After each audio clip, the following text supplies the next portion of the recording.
so that he may continue to trust you the way he has done before, so that this country can be what it was before, that this country may be great again. We know it is possible, because when you are with us, there's nothing that you cannot achieve. We pray and trusting that the cabinet that you have put in place, the deputy president, Lord, give them a sense of purpose so that they work together. The cabinet, chief cabinet secretary, members of parliament present and the cabinet secretary is present and PSS present. Lord, let us unite for the progress and development of this country.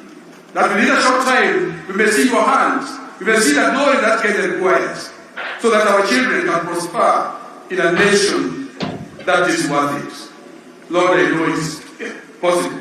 Do it for us. We shall glorify your name. For in Jesus Christ we pray and believe. We were seated just for a little sound. The books that we read a few minutes ago, I'm just going to give a little emphasis on the two books that we read this afternoon. Bwana asifiwe. Upandoni unasifu Bwana sio upandoni unasifu bibi, sio bibi asifiwe. Bwana asifiwe. Asante sana. The theme of our Thanksgiving is trusting in the Lord's mighty power. Trusting in the Lord's mighty power. And the first book was Mark chapter 5, verse 19. Talking about a guy whom Jesus met by the Sea of Galilee, a guy who was possessed by the demons. And after Jesus had cast out the demons, the guy wanted to follow Jesus and go with him. But Jesus said, told him, whatever good the Lord has done to you, you cannot follow me before you go back to your people so that they know the glory of God. Go back home. Go back to your people. Let them see you. Let them know that it is not a miracle from nowhere, but it's a miracle that God has done. He could have gone back. Eliud could have gone back because the president had picked him from the village. He could have just stayed in Nairobi and worked there. He owed nobody anything here. He would have just been there.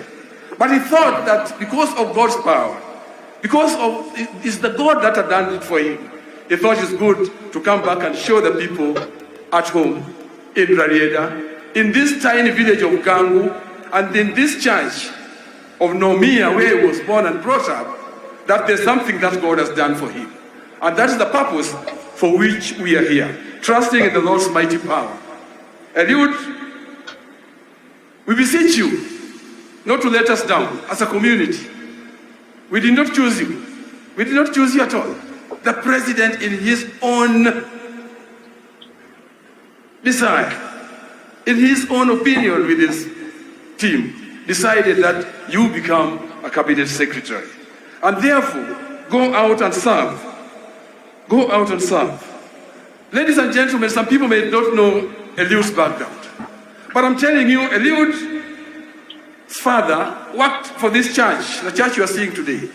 In fact, it was called the Independence Church, because at Independence, all the other churches that were there had their roots elsewhere. But this was the first independent church, started by his grandfather, Prophet Owalo'S, in the year 1907. His father took over thereafter. 1907, this church was already there. Now, his father did not live a life full of roses. And he used to tell me, I worked under him for so many years. He used to tell me one thing that, resonates very well with the hustler narrative. Deputy President, he told me, and many people here know, that Gideon Charles Owalo, who gave birth to Eliud Owalo, at times the parents could not afford paraffin to put in those lanterns so that he could read. And therefore, when the mother was cooking, they would use the light from the fireplace to do their homework. Most of him to do his homework and go to school the following morning. And he told me that that did not stop him from acquiring the best grades in the schools that he attended. So it is possible with God. Another thing I want to inform you is the second book that we read, Psalms chapter 20, verse 1 to 5. It's talking about God giving us our heart's desires. This is a day to join hands with his team. We are asking Eliud, join hands with your team. Don't work in isolation. Don't work alone. You have been put together in a cabinet, and a cabinet is a consortium of people with the same common purpose, a purpose to deliver on the promises given by the president and the deputy president, being coordinated by the chief secretary, cabinet secretary, and therefore you cannot work alone. Our prayer that was answered, a prayer that comes from the heart, will always be answered. And in verse 4 of that book, he says, may he give you what you desire and make all your plans succeed. You will make your plans. There are blueprints everywhere, but without God's hand in it, those blueprints just remain blueprints. You talk about a lot of them in the National Archives. They remain good blueprints, but they are not implemented. But if the Lord is with us, then we are confident. Because David says, the psalmist, that now I know that the Lord gives victory to his chosen king. To his chosen king. You can have your own king, your chosen king, but the one that God gives victory is his own chosen king. And when he chooses a king, he showers him with all the blessings and gives him the strength and the opportunities to do what he wants to do. But there are also people who trust in their war chariots, that is in verse 7, and others in their horses. But we people, sons of Israel, descendants of Abraham, we trust in the power of the Lord our God. Because such people will stumble, those ones who trust in their chariots and in their horses will stumble. And when they stumble, they will fall. But for us, we will rise and stand firm. Eliud, you must trust in the power of the Lord, so that you rise and stand firm, so that you succeed and be a blessing to His Excellency the President, who picked you for the job among so many Kenyans. Do not let him down. And finally, trusting in the mighty power of God gives us the impetus to wait on Him, to believe in Him, to do His will, and to thank Him all the time for our achievements.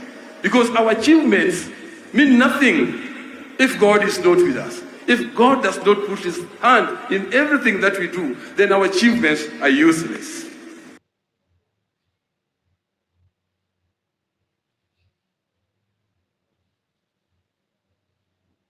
Such victory.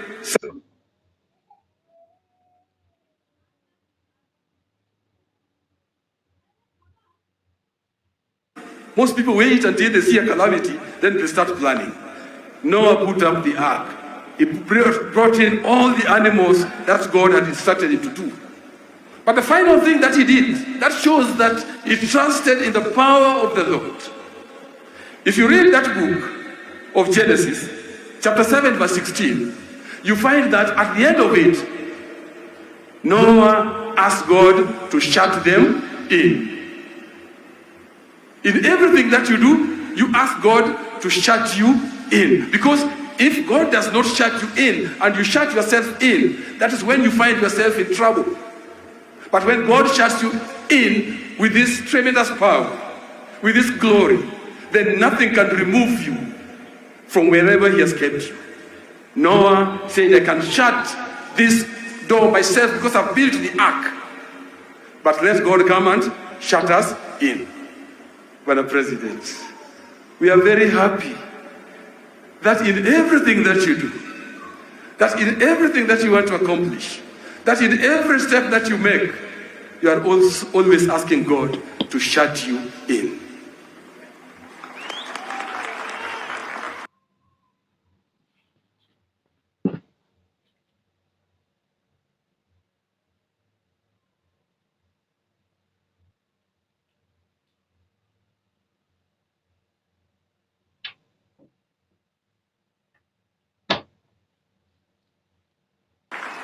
People are building beautiful houses.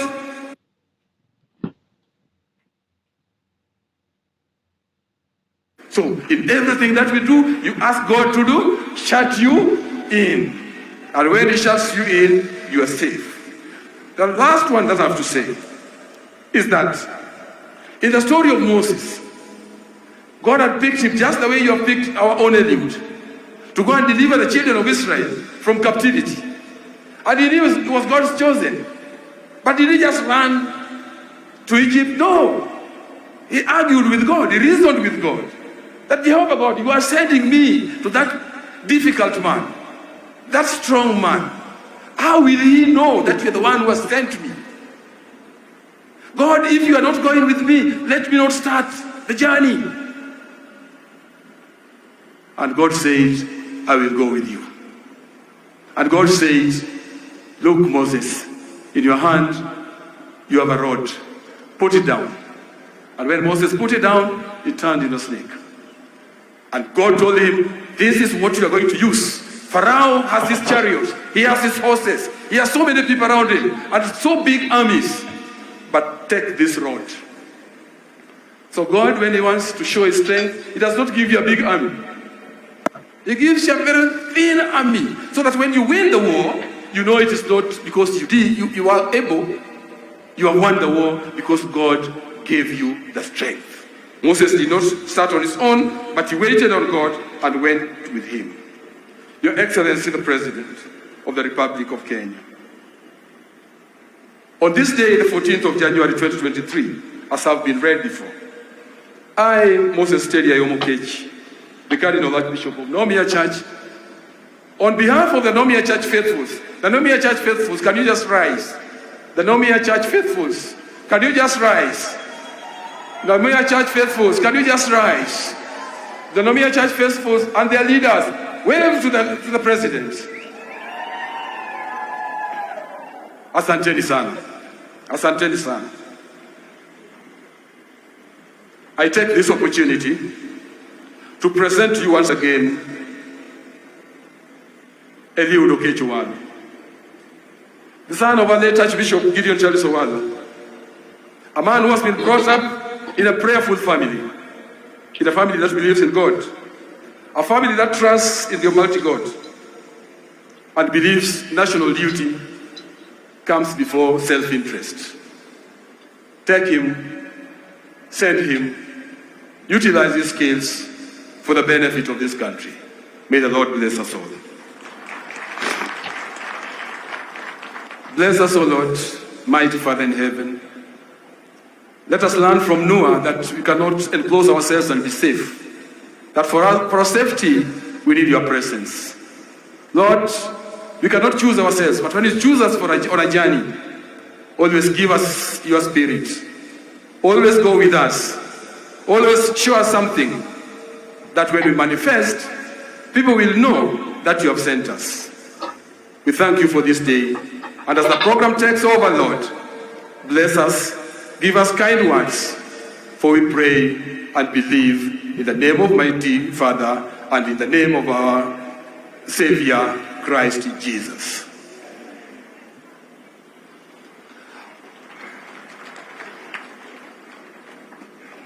Asanteni sana. Kabla sijarudisha jukwaa kwa kama ni mkuu wa itifaki na wenzake, kwa sababu tuko kanisani, itakuwa ni wakati wa kutoa sadaka. Tutachukua dakika 10 tutoe sadaka.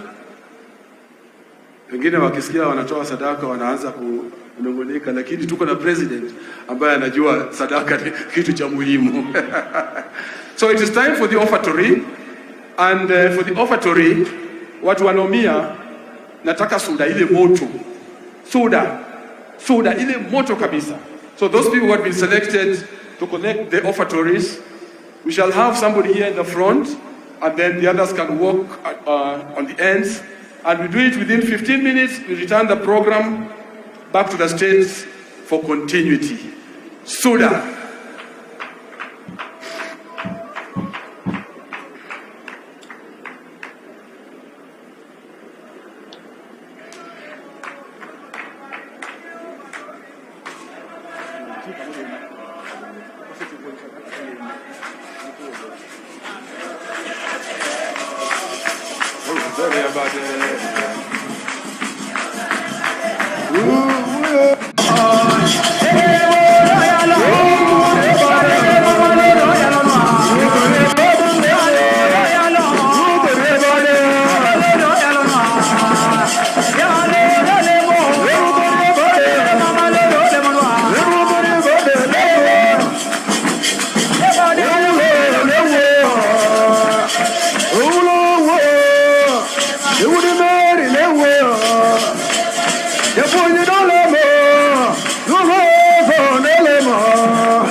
Sadaka. Hebu baba hii.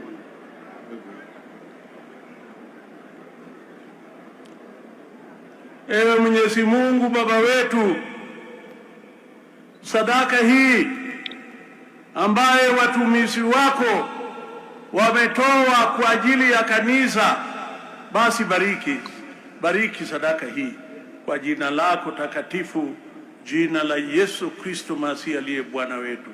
Amen. Nyasaye wuonwa, ine wuon Ruodhwa Yesu Kristo, wabire nyimi ka e dala mar jatichni Eliud Owalo. Ami jatichni happy gi chiege gi nyithinde. Dogineno president marwa ni ka. President marwa ni inene kwa e polo, binene kubede komni. Keni neno jatichni Gachagua ambaye wewe ulichagua kama jina lake hiyo.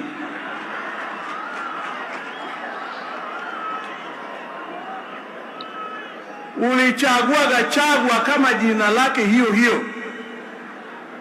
Basi bariki watumishi wako wote ambaye wamepata nafasi kuja hapa. Asante sana Mwenyezi Mungu Baba wetu mtukufu.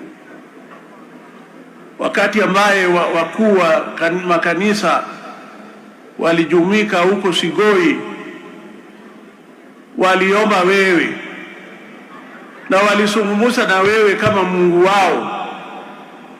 Kweli Mungu udanganyi watu wako. Daktari yuko mbele yako. Daktari alichukua sindano akatunga polepole, na hizo akatendeka. Mungu mijati chini wasiri wote manka happy kod kwe kod ng'wononi. Nyasaye mijo padri duto manka ni wacho ni Petro kiwacho ni ya tu es Petram super ank edibicabo ecclesia meam e kako watimo tinende mijo tich ni happy kamano e nying Yesu Kristo ruodhwa. Bismil abi wal ibni warul qudus alilahu wahid. Amin.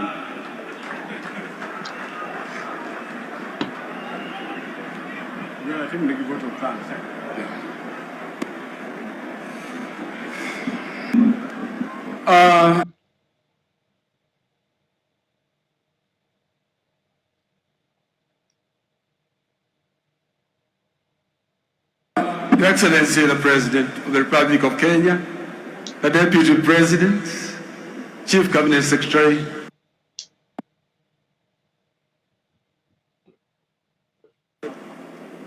magavana ambao wako na maseneta, wageni mbalimbali wa itikafu tofauti, na wasalimu tena hamjambo. Hamjambo. Our final take as the church is to request our own Supreme. Here we are a consortium of different churches of Nomia. We have a chairman that brings us together, and that's Engineer Caleb Ulali, just to pass a vote of thanks, and then we return the program to the state. Engineer. Thank you. Cardinal Archbishop Moses Teddy Ayoma Okeji, and I thank you for what you have done.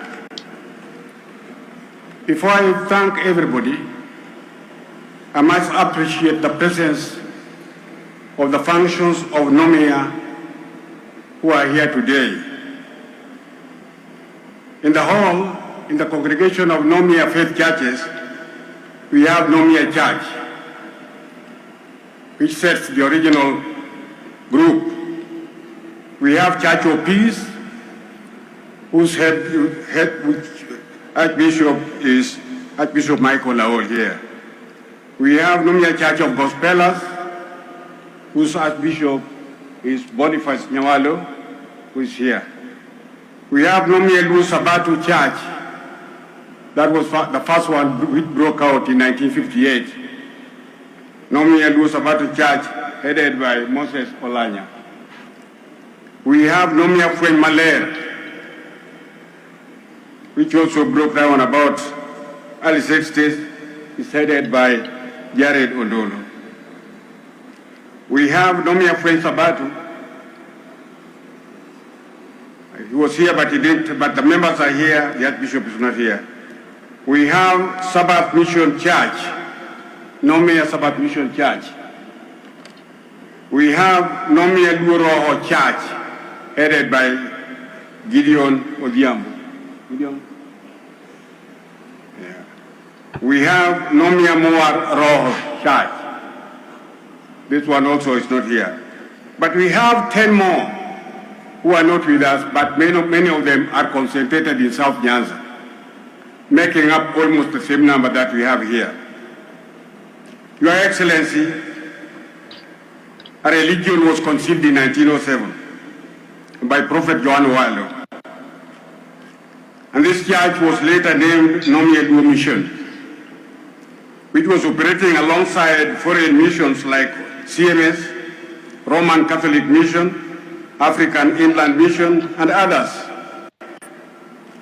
The faith was registered as a Christian church in 1914 under the name Owalo'S Mission, but it has since disintegrated into over 15 sects registered by the Register of Societies, and with a total population of about 1 million followers. However, they remain basically the same with respect to the fundamental doctrine and the primary spirit of Nomia as a monotheist religion. Your Excellency, sir, it is in record that when Jaramogi questions the need for certain aspects of colonialist intervention in our civilization, such as the missionary activities, he was challenged to show whether they have a religion, because he insisted when the colonialists were leaving, everybody had to go. But they were told, missionaries can't go because we don't have a religion. He told them, Owalo'S Mission is our religion. And when he was told to come and bring the certificate of registration, he took the registration of Owalo'S Mission to Lancaster. And that helped us also register our presence in that competition. But that also made the colonialists know the need to actually let the missionaries go one by one and replace them with African missionaries.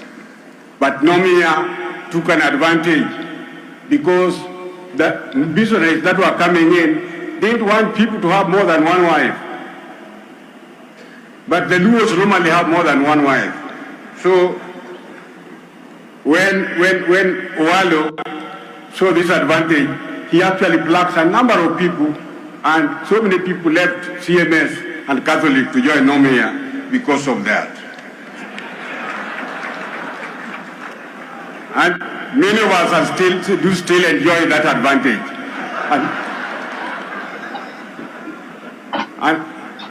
And unfortunately, Eli has not climbed that tree, and I don't think he intends to. Your Excellency, I must thank you very sincerely for doing what you did to our son Eliud. I remember when Eliud was joining you, I accompanied him and asked you in prayer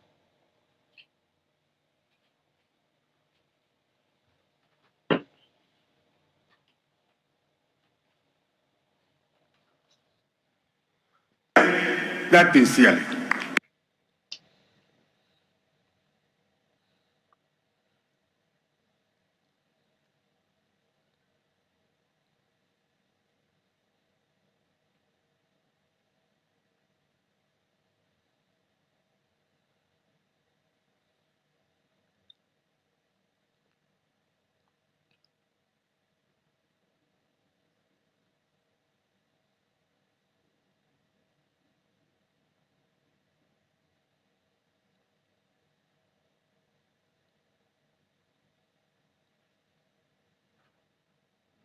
Let them know that it is not a miracle from nowhere, but it's a miracle that God has done.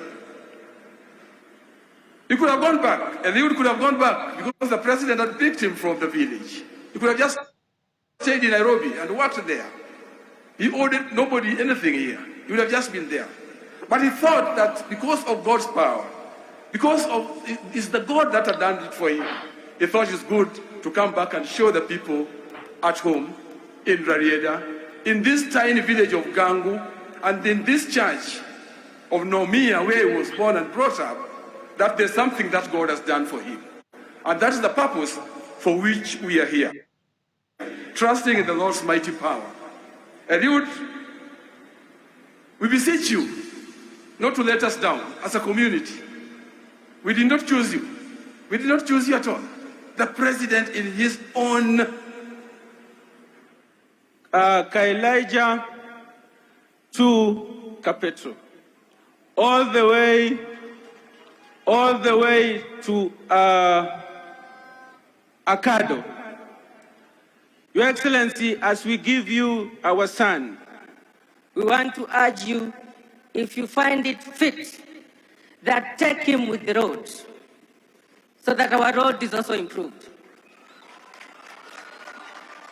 Take him with the water infrastructure. And as I ask that, I also know that it will not only benefit Eliud Owalo, it will not only benefit his kinsmen and women, it will benefit the people of Kenya, and more importantly, the churches. And when I say the churches, Your Excellency, I know where your heart lies. Thank you very much. Now, thank you very much, our Speaker. Speaker Okode is taking the chance, but now, yes. MCS, I know you are all here. Kindly be upstanding wherever you are. Your Excellency, we have 30 wards in Siaya County, and we have 12 nominated members, and therefore we are a house of 42 members of the County Assembly. Could you please be waving at the Excellency President? Your Excellency, hao ndio watu wa mkono. Now, thank you very much, Speaker. I want to take this chance again with a little bit much more speed to appreciate and welcome my colleague members of Parliament, the current members of Parliament. I'm seeing your faces like half of Parliament is here. Mr. Speaker, I don't know whether we also had another side invite, but I'm seeing a lot of faces of our members of the National Assembly. Kindly, members of the current members of the National Assembly, could you rise to be acknowledged? All members of the National Assembly.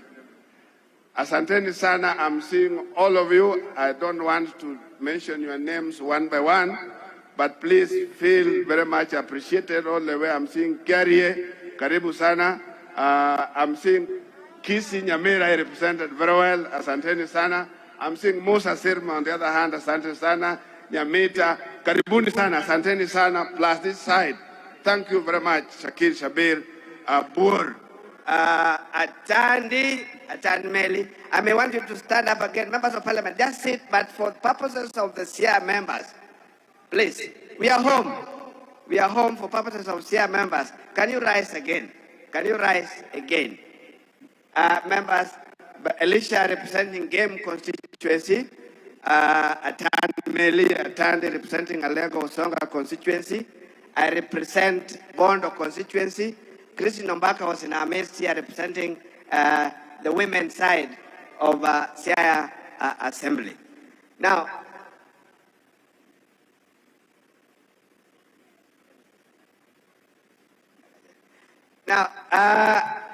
Atandi wanted to say something, but I'm very worried about these protocols. I'm not very worried about these state protocols. And because the president has nodded, the president has given Atandi a nod. So I'll allow him to say something. And as he does that, I was going to allow MP Wasuba South, Omondi Karoli, to say something on behalf of the other members of the region. But Atandi, you have a nod from the president.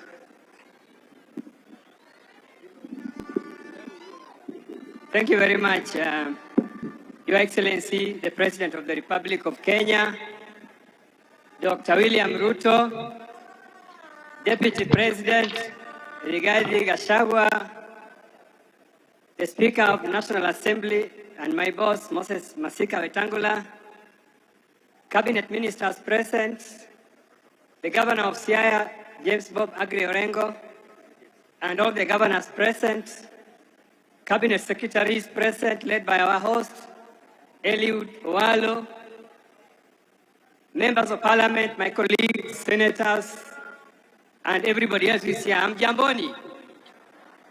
Yoturuamo Sauri Muyakama. Erejo Morwako, President of the Republic of Kenya, Morane Giliwet Gikama.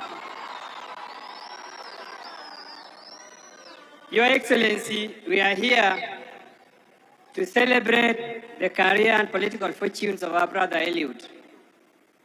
And Your Excellency, personally, I've known Eliud for many years as a determined, courageous gentleman. Eliud has achieved so many things in life. Within a short period of time, he has been alive. I also know him as one of the visible graduates of the political school of Raila Amolo Odinga. He was with us in our school, our college, before he left us to join you. So Eliud, we are here to celebrate you. And Your Excellency, thank you very much for giving Eliud an opportunity to serve in your cabinet. Even though Eliud is a local from here, I know that the assignment you have given him is a national assignment. It's not an assignment to serve only these villagers. But the job you have given him is for him to serve the whole country. And therefore we celebrate you, Your Excellency. Your Excellency, you are the symbol of national unity. That is the reason why we are here to join you. Even though we were in different political camps during campaigns, you are now the head of state. And as a symbol of national unity, your work is to bring this country together.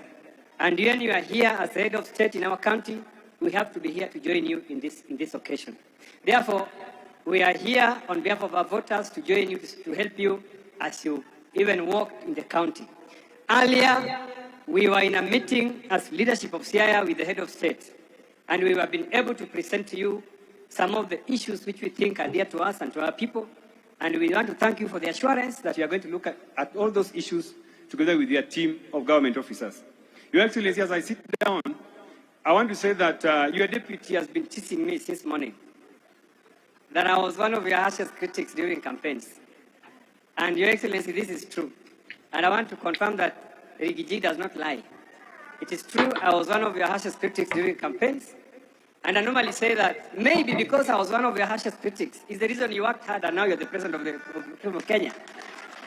So I would like to urge my friend Rigiji that now he is the Deputy President of Kenya and President of the Republic of Kenya.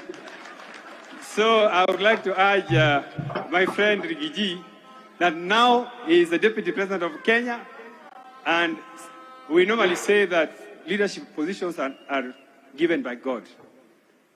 God cannot allow you to lead if he doesn't want. Therefore, Your Excellency, mine is to wish you well as you plan your government. I like what you have said in the recent past, that for us in ODM, we are going to be opposition so that we can check your government as you work. I think that's a task we are ready to do, and we are going to do it faithfully as we also work together as a people of Kenya. Thank you very much. Asante sana, Atan. I think there's nothing to add on that. Rigiji, Atan is saying that he's going to behave. But now, His Excellency has also given us the opportunity that Elisha greets you as a member for GAME. Karibu wakubwa. Your Excellency, the President of the Republic of Kenya. Your Excellency, the Deputy President of the Republic of Kenya. Our Speaker, CS who are here, CSS, PSS, all protocol observed. Mine is very brief. Your Excellency, I want to thank you sincerely for nominating Owalo as one of your CS. I know Owalo since university. In fact, at one point, we lived together for almost 4 months in my house. So I come here to celebrate you, Owalo.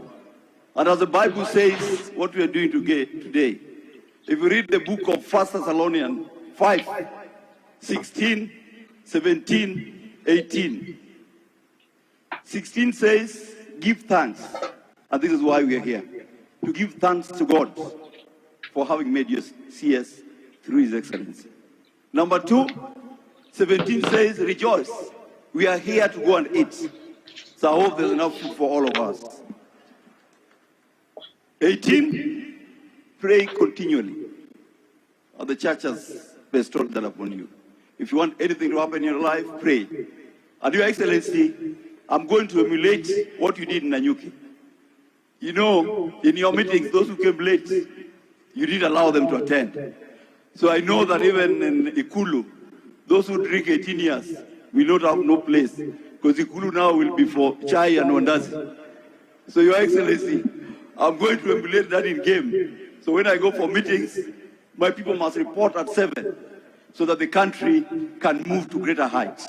Us as a people will stand with you, will support you so that we can get exponential growth in terms of development as a people of Siaya and as the people of the Republic of Kenya. Joka nyana muye, joka nyana mumo, ele jo mumo orgi, Dr. William Ruto. Asanteni sana. Now, let me call Karoli Omondi, MP for Suba South, to say a word on behalf of the other Nyanza leaders.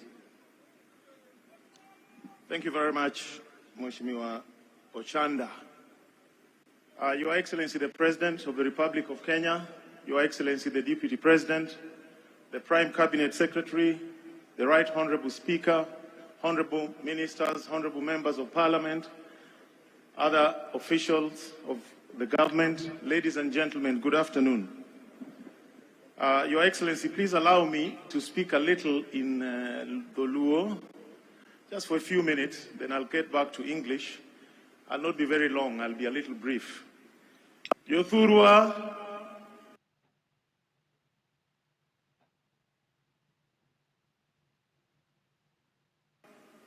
adwa neno jomorwako welo ka ikafuayo e hewa. Urwako welo. Koro kaka wa joloka kocha adwa nu puonja ni siri ni to en mane. Uye puonja. Ang'eni wane nyima altar, to nitie jomoko kama paro ni okong'eya maber. Mae Karoli Omondi makibiro Suba tiluongo ni chumo chung donji yie katidagi. Koro adwa nu winja kae maber. Ne wawuok oko kwa manyo kombe auchiel. Dongu nyalo paro. Nwayudo abich e wi auchiel. Achiel moro no bawa donge.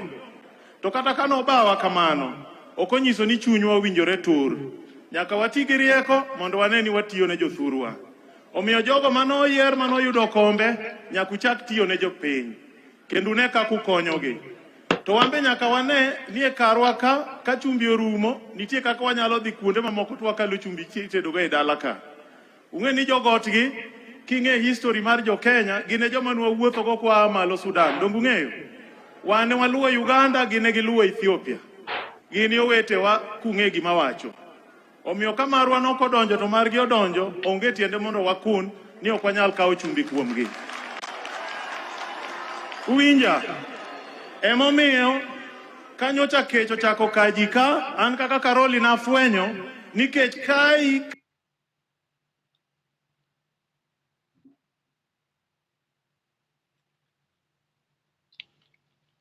kata nigone Azimio kata nigone ODM.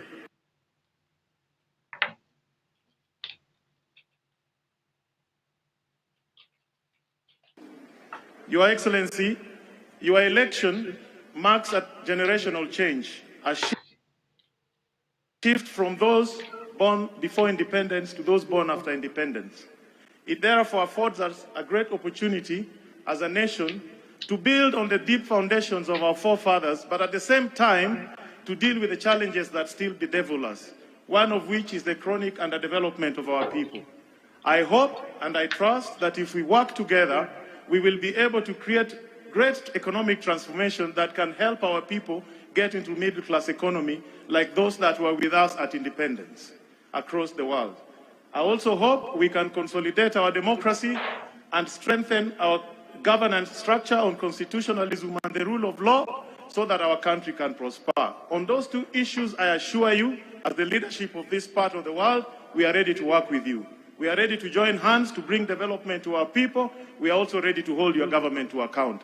Asanteni sana Jothurwa. I want to extend to the President and his team a standing invitation. Always come. Don't inform us. Just say tunakuja. Hata sisi tunataka kuanza kujipanga mapema. Tunataka kujua tunaelekea wapi. Dongu winja. Nyaka wambe wako kuandwa mondo wange. Wambe wange kakaen. Wange niyan kama tek. Wabrotoboa. Asanteni sana, Mungu awabariki. Thanks a lot, Karoli. Jodalawa, mrembe urukendo. Erukamano mokwongo kuom rwako wendowa. Erukamano maduong' ahinya. Unyiso ranyisi makende. Yiero nyocha noserumo kendo waseaye. Sani koro wapango kaka jok manogonwa kura nyalo yudo gimiyudo e sirikal. Koro yore miyudego waduto nyaka wamany nikech waduto wagolo osuru e sirikandwa ni.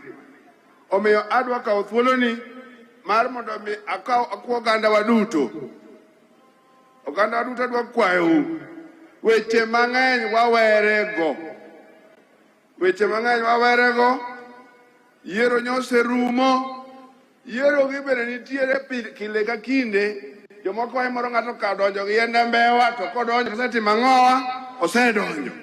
Kata mana mipira kata ni go football ololo gi lwete ka referee ok oneno osetimo ang'owa oseloyo. Omiyo loyo osebede wach kura nyoserumo. President koro en William Samoei Ruto.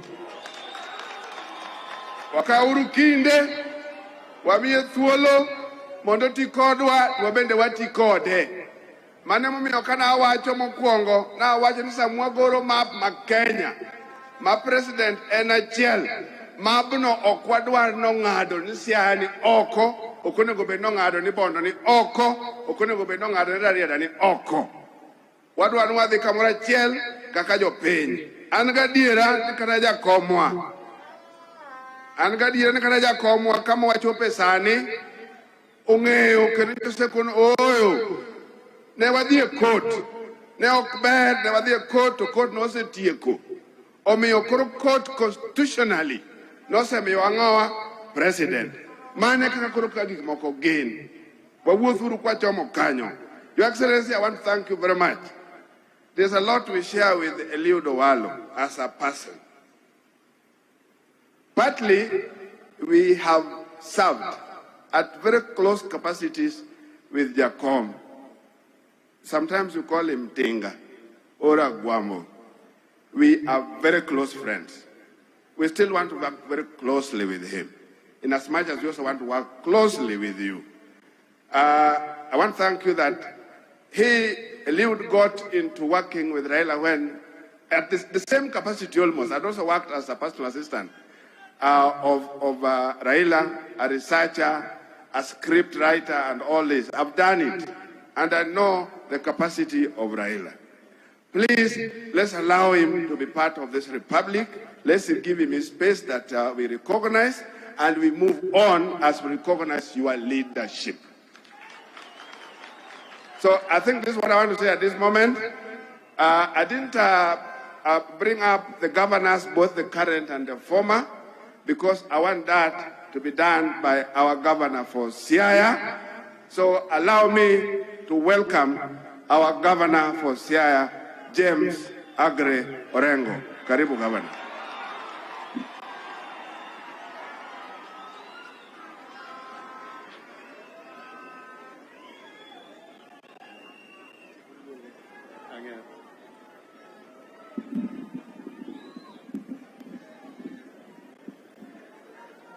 Kayo Puto Monadi.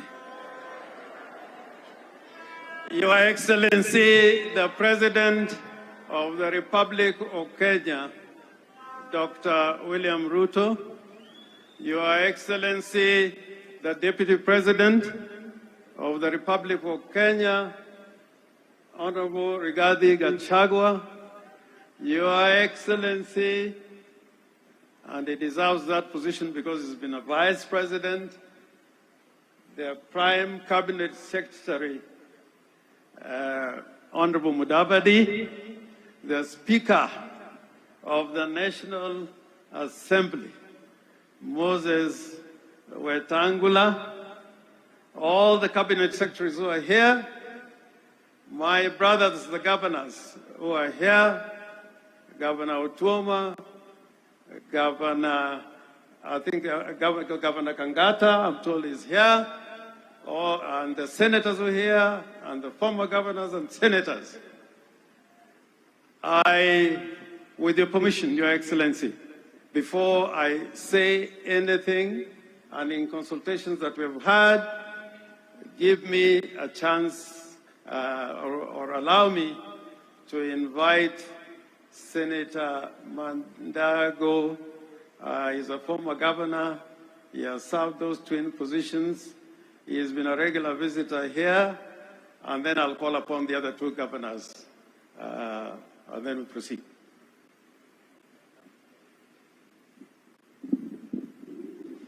Your Excellency, the President of the Republic of Kenya, Your Excellency, the Deputy President, Your Excellency, the Prime Cabinet Secretary, the Right Honorable Speaker of the National Assembly, Cabinet Secretary, our host today, the church, na watu wa hapa Siaya, Bwana asifiwe. Your Excellency, allow me to introduce my colleague senators, since the Senator for Siaya is not here. We have the Senator for Trans Nzoia, Senator Alan Chesang, who is also the chair of ICT Committee of the Senate. We have Senator Veronica Maina, who is a member of the Speaker's panel in the Senate and also the Secretary General of UDA. Na nimekuwa hapa, Your Excellency, nikasikia Secretary General ya chama tawala. It's very long since I had that statement. Your Excellency, wacha tu niseme machache. Kwanza nishukuru hao watu wa Siaya. Your Excellency, nilikuwa hapa wakati ilikuwa mazishi. Oh, sorry. Tuko na Senator Mungatana, Senator wa Tana River County. Nilikuwa hapa kwa mazishi ya mzee Gumbo. Na nakumbuka tulikuwa na governor hapa wa Siaya, James Orengo. Na wakati hiyo, Your Excellency, kuomba kura hapa ilikuwa ngumu kidogo. Na hao watu wako na makosa. We had a silent agreement. Tutawapatia kule kwetu Mheshimiwa Raila Odinga % kidogo ndio asiende bure. Now we agreed they are going to give us 30% so that we start on an equal footing. Today I looked at the statistics nikagundua iko shida kidogo. So iko toba ya kutubu hapa, lakini hawa ni watu wazuri, tumekuja pamoja na nimesikia temperature hapa hapo mbele kutakuwa na mto mkubwa sana ambayo inaelekea kwa serikali. Your Excellency, Your Excellency, kama Senate sisi tunafurahi kwa vile unaunganisha hii taifa la Kenya. Sisi kama bunge tutafanya kazi pamoja, and Mheshimiwa Senator Orengo, who is now the governor, as a member of ODM, as the old government to account, you held me to account as a governor. I will also be holding you to account as the governor of Siaya County, as you deliver to the people of Siaya. Asanteni sana na Mungu awabariki. Tutakuwa pamoja, asante sana.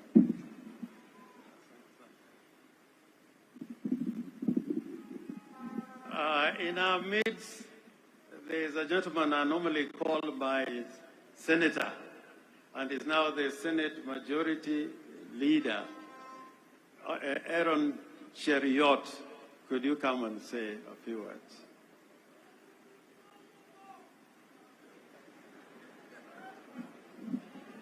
Your Excellency, the President, the Deputy President, Prime Cabinet Secretary, all leaders that are here, I thought Senator James Orengo, now Governor, had chosen to forget about me. So I was planning something very serious. I was going to conspire with the MCAs of Siaya so that you find yourself in the Senate. Then we can... But now that you have forgotten, be assured that you are safe, at least for a few more days. So I want to say congratulations to my very good friend, Eliud Owalo. Pongezi sana on this great honor that you have been given to serve the people of Kenya. I want to give you my assurance that us from the Senate, sisi tutafanya kazi pamoja. We will ensure that we help you deliver for the people of Kenya, and even more so for the people of your home area where you come from. Because it is a biblical principle.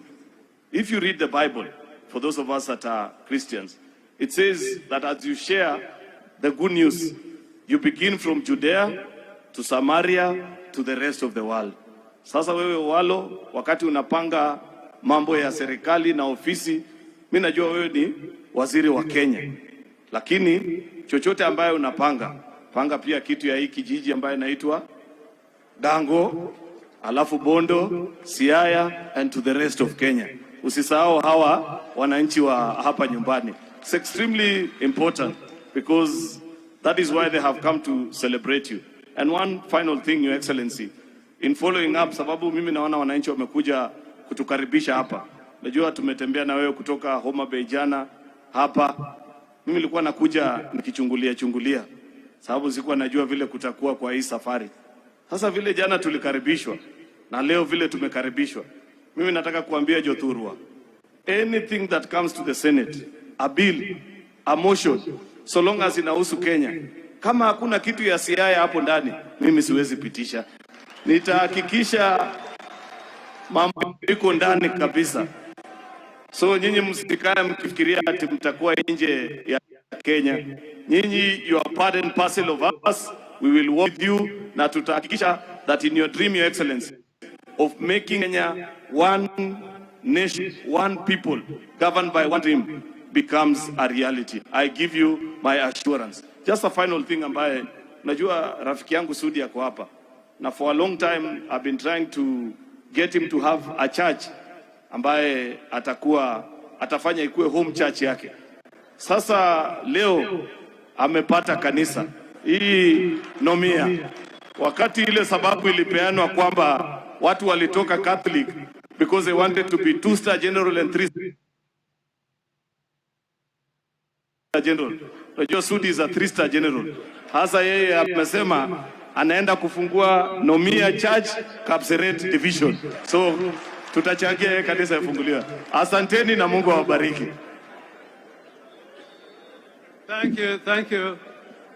Thank you. We have also former governors. I'll just ask them to stand up in recognition. Governor Ongwae, former governor of Kisii. We have Governor Kidero, former governor of Nairobi. We got Governor Ranguma, former governor of Kisumu. We got Governor Obado, former governor of Migori. And we got Governor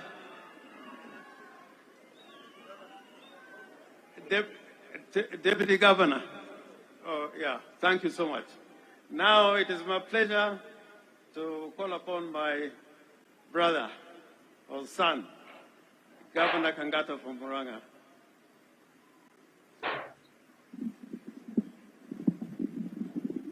Your Excellency, the President of the Republic of Kenya, Dr. William Ruto, the Deputy President of the Republic of Kenya, Honorable Gachagua, the Chief Minister, Honorable Musalia, together with the Speaker of the National Assembly, and our Chief Guest, Honorable Owalo'S, all members of Parliament and governors.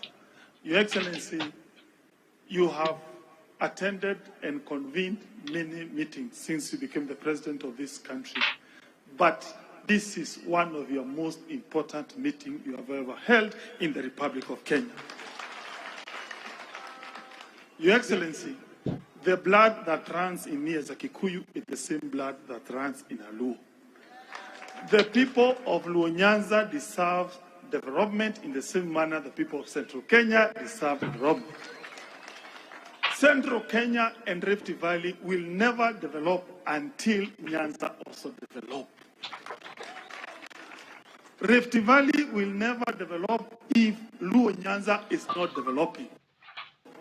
And today's meeting, you have come to give the people of Luo Nyanza the hope you are part and parcel of this government. Your Excellency, if you have a position you are planning to give me, I'm happy to remain as the governor of Murang'a. Give it to a person of this region. Your Excellency, I'm contented to remain as a small governor of Murang'a County, but ensure these people get recognition and their share of this government. We never made an application for me to be born as a Kikuyu. We never made an application. I just found myself being born in Central Kenya. And therefore, being born in Luo Nyanza should never become a disadvantage to you. And we have come here to tell you, the people of Luo Nyanza, President William Ruto will visit you today, tomorrow, forever. He'll always be coming here.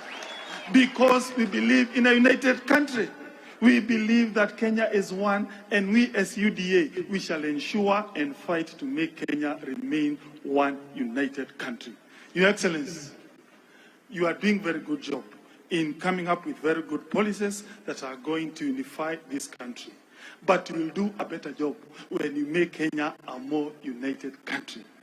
Political development and social development of this republic must be achieved by ensuring the people of Luo Nyanza, they feel they are part of this country.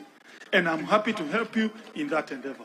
I will finalize by saying I have learned so many things when I came today, when I met my colleague. He is doing a good job by becoming the governor of this place. I want to give you an assurance. This will be the best governor of this region. That one I know. He is one of the most experienced politicians. In fact, when I came, he gave me very good ideas, which I'm going to implement back once I go back to Murang'a. I also gave him some few ideas. Like in Murang'a, we are ensuring every child of ECD is getting free meal every day. I have no doubt he is going to implement that in this region. We have given 20,000 cards of NHIF, which have special features, which we are calling Kangata Care, that include various benefits. I have no doubt that idea can also be considered in this region so that we develop together as a nation. Thank you.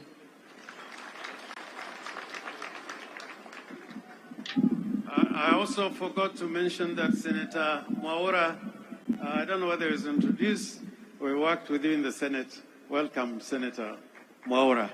Now it is my privilege and pleasure to welcome the Governor of Busia, Governor Tuoma.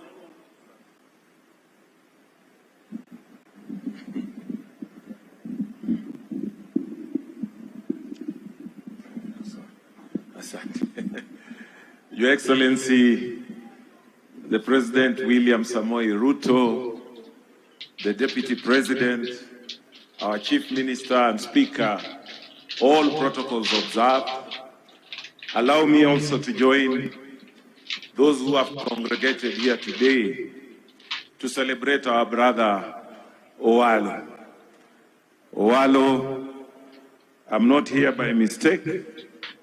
I purposed this day to come and be with you.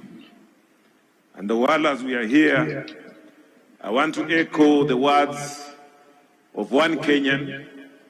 It doesn't matter how you perceive him, but I perceive him to be one of our greatest Kenyans, who once said, I may be the appointing authority, but I've given you opportunity to serve Kenyans. And none other than the late President Mwai Kibaki used to remind us that he may be the appointing authority, but he has given us opportunity to serve Kenya. It's a sacred calling. I want to thank His Excellency, the President. He has given you opportunity to serve Kenyans. And I hope it's a duty you are going to take diligently. I've known you for many years. We have been in the same political formation. Not just yourself, even His Excellency, the President. Tumekuwa tu pamoja. Hii kijiji tumetembea tu pamoja. So I want to thank Owalo. I know your potential, your dedication when you want to do something. Please work for this country. Don't let the President down. Don't let Kenyans down. And we'll support you. You have been a brother. Tumepita ngumu na wewe, na ndio kwa sababu nimekuja hapa. I remain your true friend. Your Excellency, because of time, also allow me to say one thing as a leader from the Lake Basin counties. Your Excellency, as you go around, there could be quite some interesting successes. But Your Excellency, this Lake Basin region is like a rust belt economically. Because Your Excellency, if you look at our sugarcane sector, for the last 25 years, we have been discussing on how to have solutions to that sector. But 25 years down the line, we don't seem to have sorted out that. And that has affected the economics of this region. Even if you look at the tax contribution, This region used to be one of the highest tax-paying regions. Today, you can see from your bottom line that that is not happening anymore. There's a time I even met the KRA people going around wondering what happened, because the taxes that used to come from this region are no longer there. So we need to think on how best to revamp that sugarcane sector. Cotton is also still down there. You have talked about the B2 cotton and the need to revamp it, the textile industry, that can help the Lake Basin region. Your Excellency, I know now we have got the blue economy as one of the major flagship projects. But it would surprise you, Your Excellency, that since we started aquaculture, and what we used to fear is now happening. Farmed fish is coming from China and being sold in this region, because of a lot of our fisherfolk still need solutions. But I'm happy to hear that now that research station in Kisumu is being revamped to try and help the region, and we are going to cooperate with them. With those few remarks, I also want to welcome you to Busia. Karibu sana Busia. Ulisema utakuja Budalangi, tuangalie mambo ya mchele, tutoke hiyo acreage ndogo tupande juu. Mimi nimekungoja, na kama ukuje nitakufuata Kitale huko. Karibu sana. With those few remarks, asanteni sana. Watu wa Siaya, hamjambo? Muko salama? Tumeelewana? Tumesema siasa sasa imepunguka kidogo. Sasa tunataka maendeleo. Na Siaya na Western ni part of Kenya. Mnakubali tufanye kazi pamoja? Mnakubali sisi ambayo tumechaguliwa kwa chama ya Azimio tushikane na Dr. William Samoei Ruto tupeleke Kenya mbele? Mumetupatia hiyo mandate. Wangapi wanakubali hiyo? Tuone kwa hewa. Your Excellency, you can see everybody accepts. Na sisi tumekubali. Tutasukuma kazi. Asanteni.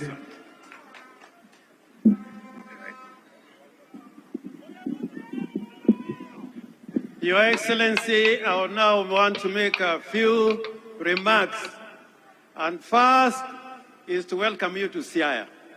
Siaya is your home, and I know in answer to your constitutional duties as head of government and head of state,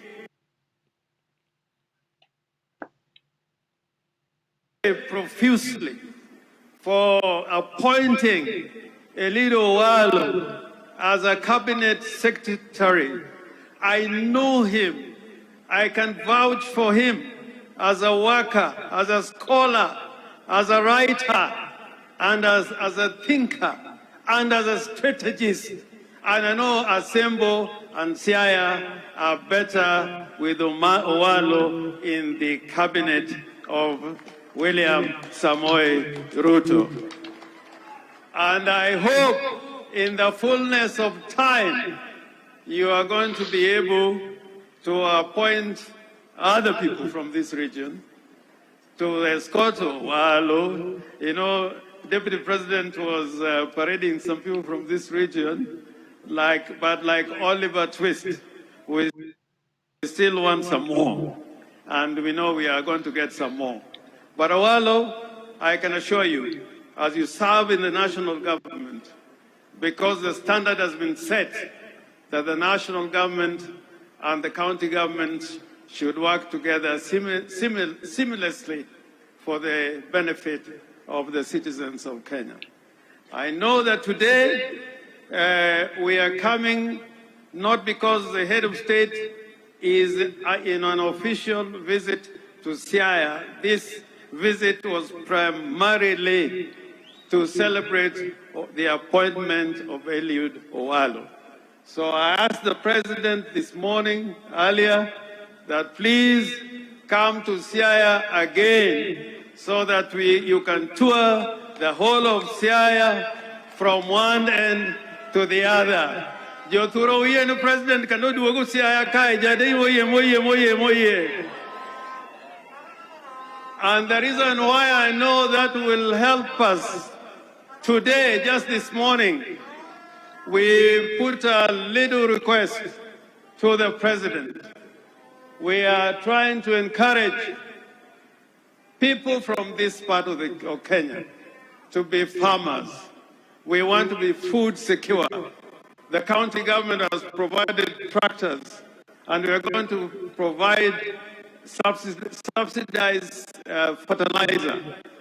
But the president today told us that of the tractors that we have already acquired, he is going to facilitate us to get an additional 20 tractors to come and help the people of Siaya. Secondly, along the river Nzoia, we got two major projects. And basically, one is a water project, the Ukwala Sega Ogunja Water Project. He has challenged us as a county to do our part, and that project is going to be completed. In Lego, where people grow rice, like many other parts of the county, we had procured a mill, but we did not have sufficient funds. The president has said he is going to provide funds to enable us acquire a big mill for our farmers in Siaya County. And I know here in Asembo, the road known as Kamito, Kalandini, Kaelija should be tarmacked like yesterday. I had the benefit of flying with the president over this area, and I can assure, as a matter of duty, the president is going to ensure that that road is completed. And he said, all the roads that are stalled in Siaya County, just like in other parts of the Republic of Kenya, they are going to mobilize the contractors to come and make sure that those roads are done. In Luanda Kotieno, we have a project which was done by the government for fish processing. He has assured us that if we hold discussion with his government, that fish processing plant, together the one in which Loom, are going to get into business. And I want to applaud you, Your Excellency. You seem to know everywhere in Siaya. You need to know every road. I don't know what you used to do here before, but I was very impressed about that. So I know we are on the right track. I just wanted to say one thing. As patriots, as Kenyans, we as elected leaders, and I'm saying this thing with all the seriousness and the command of my words, that it is wrong for us to talk about 2027 for those who have been elected. We should be talking about what we are doing now, not 2027. And I am happy that the President, you are here, because you have assured us that your government is kicking and working in Siaya and the entire Republic of Kenya, not because of 2027, but because that is the duty we were elected to perform. I also am gratified that the two levels of government, Your Excellency has assured us that we are going to work together in accordance with the Constitution and in accordance with the county government and all related statutes. And for that, we thank you, Mr. President. Finally, I want to ask the people of Kenya, we are one nation. We are one nation. The Kenyan people, we are one nation. We should never build borders or walls. A Kenyan should be ready and prepared to go anywhere in any part of this republic. And leaders, if we say things the way we should say them, this country is going to be one indivisible republic under God that is looking to the future with optimism and vision. And I think that is going to help this country stride to a higher level. Finally, Mr. President, I ask you in the spirit, not of the handshake, but in the spirit of togetherness, I urge you to sit together on the table of brotherhood with your brother Raila Amolo Odinga. Because the elections are over. The elections are over. I'm here with people I've worked with.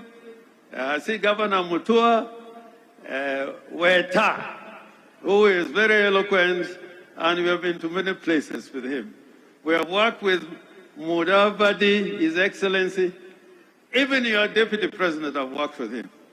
And I've worked with you, President Ruto. I know when you stand for something, like when we were in Serena defending Aguambo, I knew you as a big fighter. But for the good of Kenya, I urge you that we should come together on the table of brotherhood to move together as a nation so that we don't divide our people. Otherwise, I spoke to Raila Amolo Odinga about an hour ago, and he said that I should pass to you his word of welcome. Na ujisikie uko nyumbani. Joturo uroko president kendo mwana negili wetu. Jadi mwana president oduog Siaya. Jadi moroko tingi ni ma president okelo no Siaya. Erorukamano. Koro aluongo na mwalika ndugu wangu ambaye ni wakili shupavu, ambaye ni Speaker of the National Assembly, Moses Wetangula. I don't know what it is.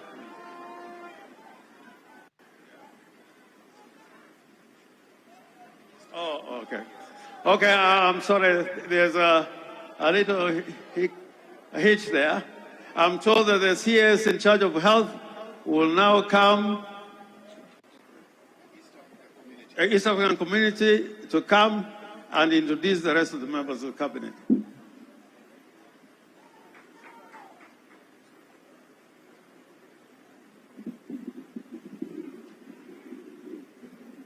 Thank you.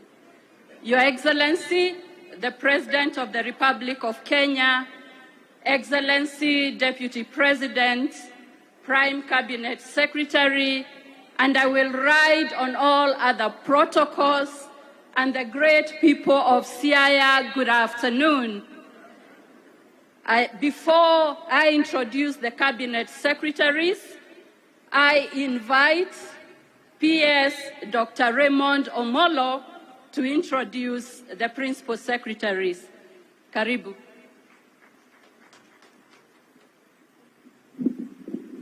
Thank you, Madam CS, Your Excellency the President, Your Excellency the Deputy President, the Prime Cabinet Secretary, the Speaker of the National Assembly, and all elected leaders, the people of Asembo and Siaya County at large, friends of CS Eliud Owalo, and the clergy. God is good all the time. Nyasaye ber. Sechete, yo Asembo be umor, yo Siaya umor, arafuana uru kumor. Your Excellency, first of all, let me congratulate CS Eliud Owalo for inviting us for his Thanksgiving. And secondly, allow me to acknowledge the presence of the officers of government who serve in the lower cadre at the level of parastatals. If you are there, feel welcome. But I want to give special mention to Waore Dianga, who comes from this place and is the chairman of Lake Basin Development Authority. Your Excellency, if you remember, you took me from Lake Basin Development Authority to be your principal secretary. And the last thing is to introduce my fellow principal secretaries.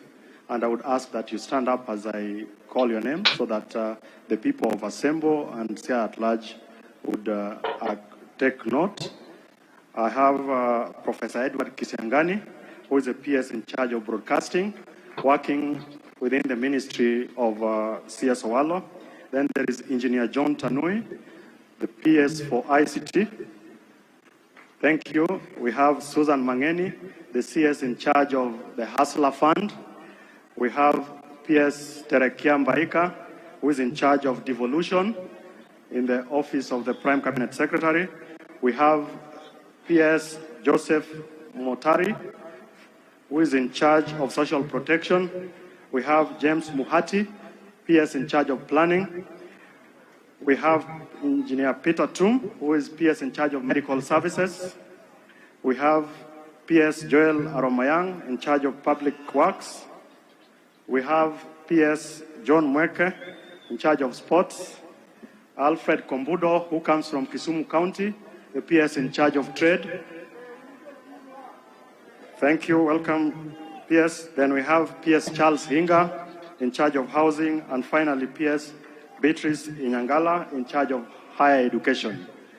Lastly is to just say welcome, Your Excellency, to Siaya County, and by extension to Nyanza.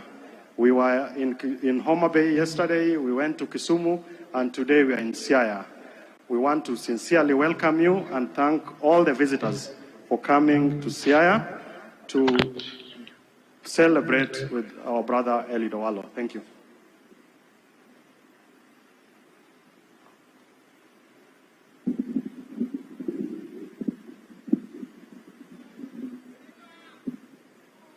The Cabinet Secretaries are very happy to be here to join hands in solidarity with one of us who is a great member of our team. I want to introduce the Cabinet Secretaries who are here, and I'll request them to stand and wave. We have Ezekiel Machogu, CS Education. We have Zekaria Njero, CS Lands Public. We have Alfred Mutua, Foreign and Diaspora Affairs. We have Eliud Owalo, Information, Communication and Digital Economy, and myself, Rebecca Miano, in charge of East Africa Community, ASALS and Regional Development. Your Excellency, under your leadership, we assure you as Cabinet Secretaries and our Principal Secretaries that we shall serve with dedication, with determination, dutifulness, and hard work. And now, I want to invite Eliud Owalo, the rock star for today's Thanksgiving. Welcome.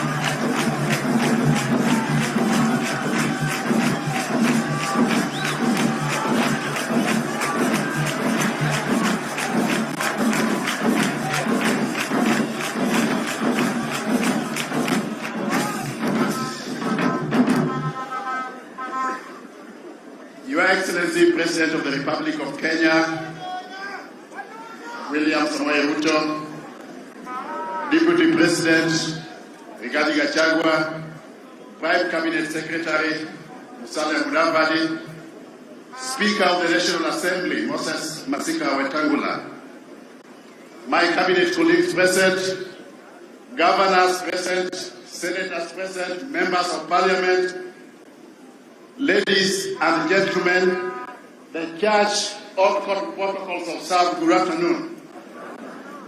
This is a great day for me, and because I don't want to run the risk of missing anything important, you will first of all allow me to read a very small but succinct speech, just to put everything into the correct perspective.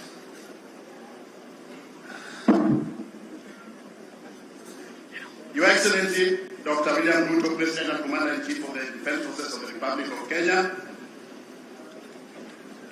the Deputy President and all protocols observed, I'm delighted and humbled this afternoon at the same time to welcome you to the place that I ultimately call home.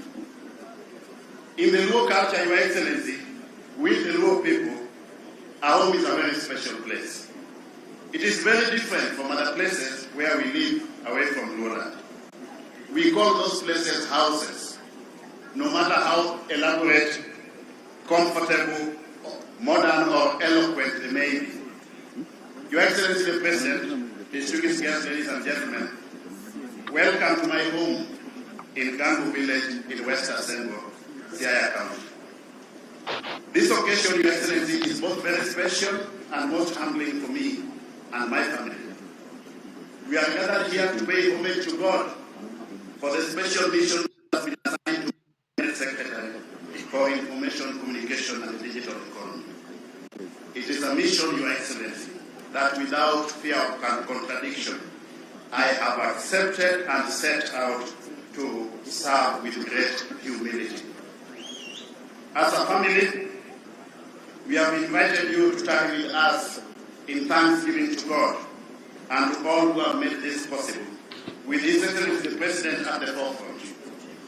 We have never hosted this type of gathering here before. Perhaps the last time that we had this type of gathering was when my father passed away and we had a similar gathering here a few years ago. I want to thank all of you for finding it worthwhile to be with us today. This occasion, of course, is largely about myself and my appointment. I prayerfully submit myself before God, ready to serve my country and fellow citizens in the role that have been assigned. God and His Excellency the President have found it fit to grant me the opportunity to serve in the 5th government of the Republic of Kenya as a Cabinet Secretary. I don't take this for granted. Your Excellency, sir, ladies and gentlemen, I have always considered myself to be a very modest person, perhaps even a shy person. I am therefore a little overwhelmed by the focus and attention today. I am more used to focusing on others rather than on myself. However, the reasons for this focus are clear and I am therefore very appreciative. I have received many messages of goodwill right from the day when His Excellency proposed my name for the Cabinet. I am truly thankful to all who have sent me these messages. As it is not possible to respond to every individual message, please take this affirmation of gratitude to be my vote of thanks to you if I have not reached you individually in this regard. Your Excellency, thank you very much for trusting me with the honor of this high office in your government. You could have settled for any other person out of the millions of Kenyans at your disposal when deciding who the 22 members of your cabinet should be. But you deemed it fit to settle on me, and for that I owe you a great debt of gratitude. It is an honor and trust, Your Excellency, of the highest magnitude to be counted among this number. And I want to assure you, Your Excellency, sir, and my country, that I shall not disappoint you. I will serve with diligence, and blessings have always been very important to me and my family. As you will be aware, my grandfather, the late Owalo'S, played a leading role in the founding of the church that is presiding here today. I was brought up in this church. I have always been encouraged by your teachings. Your guidance and prayers have informed my path. Thank you for your central role today. I plead with you to continue praying for me, for my family, and for the company that I will keep during this very special tour of duty that God and His Excellency the President have called me to. Pray that together with my team, we will deliver. When members of Nomia Church were called upon to stand up, the President asked me why my wife was not standing up, and I told him that she is a Catholic. And he found that very strange. And my wife has always told me that because they grew up within the Catholic faith, for the sake of the children as well, they have to be Catholic. But I suspect the reason why she doesn't want to be a member of Nomia, Your Excellency, is this polygamy that the bishop... Hii maneno ya mabibi wengi ndio inaleta shida. So we will discuss that and see what we can do. I want to appreciate my cabinet colleagues and all other leaders who have joined us here today from your different walks of life. Just as this meeting has brought us together today, His Excellency the President's mission of digitalizing and digitalizing the country is going to generate productive intersections at various parts of our work. As the person privileged with the lead role on behalf of His Excellency the President in information, communication and the digital economy, I look forward to working with all other leaders, those gathered here and many more beyond. Your Excellency, ladies and gentlemen, allow me to appreciate the community that I come from, and especially the immediate community of Gangu village, the Sigeri area, West Asembo and Rarieda, the immediate environs of my home. Thank you very much for the love and support you have extended to me following my appointment to the cabinet. In these days when the country faces serious food challenges, I have, alongside other leaders, traversed Siaya, Migori, Kisumu, and Homa Bay counties on behalf of government to lead in distribution of famine relief food donated by the Kenya Kwanza government. The love that I have encountered from our people is overwhelming. I want to assure the people among whom I was born that I also love you. Your Excellency, I know that you have repeatedly reminded us that we are honored to serve in your government and that service to the whole country is not just service for our home areas. Yet, Your Excellency, I also know that you appreciate the altruistic and very much awake to the specific challenges afflicting special communities and regions. In this regard, therefore, Your Excellency, I know that it is not in vain for me to promise our people that I will always be ready and available to be your emissary, depending on unfolding events from time to time for the benefit of this region, Your Excellency. Thank you once again, everybody.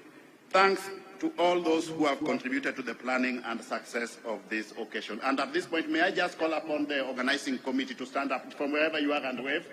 Those who are in the organizing committee led by George, Donji, there were quite a number, and they are from all over the country. I thank you very much. Okay. I thank God for you all, and together let us thank God for the opportunities in our lives. Let us trust in Him for the future. Glory be to God the highest. God bless you. God bless Your Excellency. God bless the people and the leaders present here. And may God bless our beloved country. Thank you very much.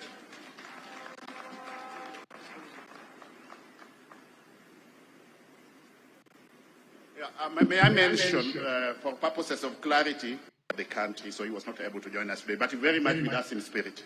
Thank you very much. Yeah.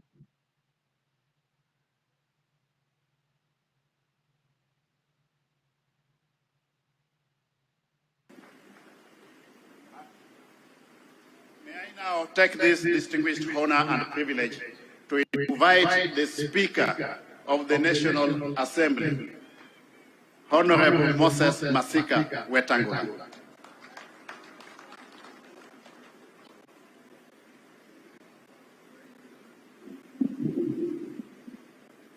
Short on this other.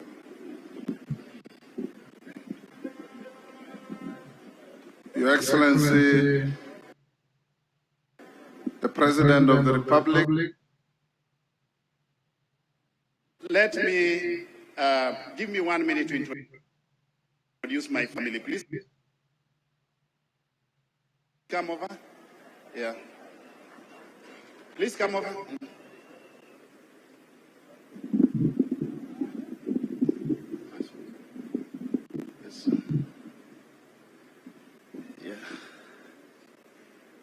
Okay, we are 5 in the immediate family.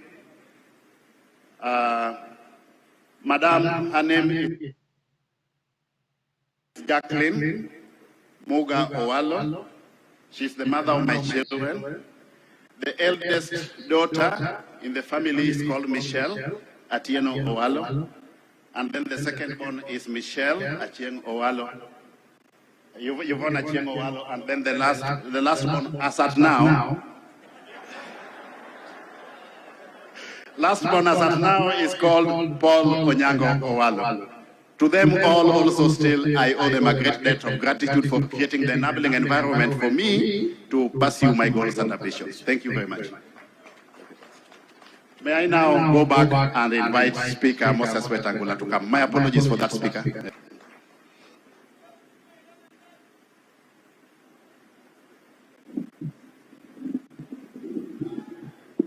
Thank you, Eliud, for remembering to avert a crisis later in the day.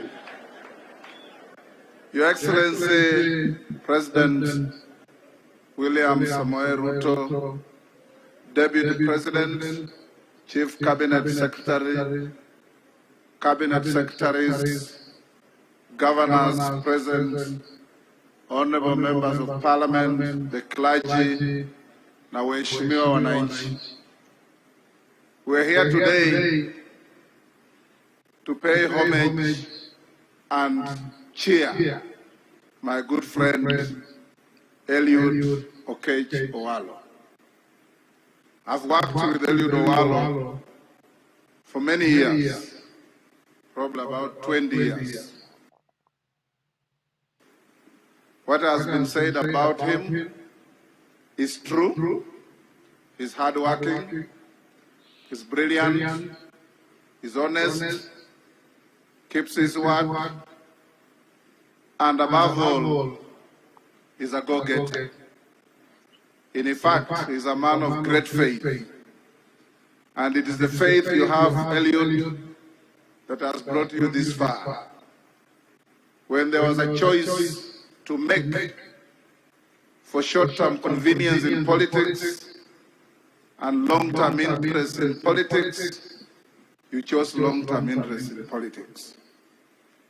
And we come here to stand with you, encourage you, and tell you that you will not walk alone in this life that we all live in.